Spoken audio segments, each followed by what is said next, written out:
Hello everyone, in this guide I will show you how to delete partitions from a USB drive and how to format it so that you can use the entire drive again.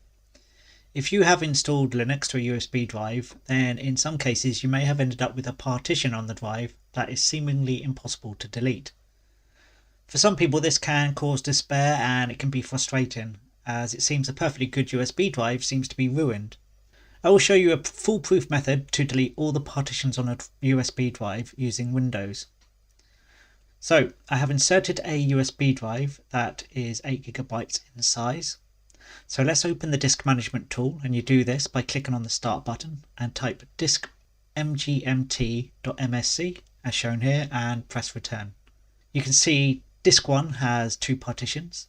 One is 1 GB in size and the other is 6.45 GB. Doesn't quite add up to 8, but there you go.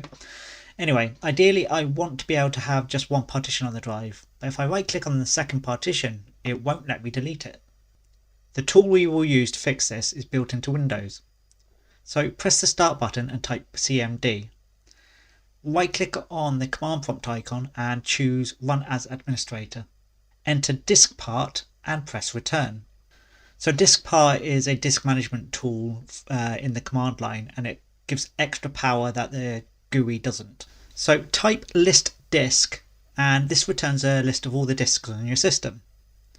And what you want to do is you want to select the disk you want to delete the partitions from by typing select disk and the disk number. So in my case I'm going to type select disk 1. Now type list partition and this returns a list of all the partitions on that drive. So I want to delete partition 2, so I need to type select partition and the partition I want to delete. So in this case I'm going to start off with the second partition, so I type select partition 2.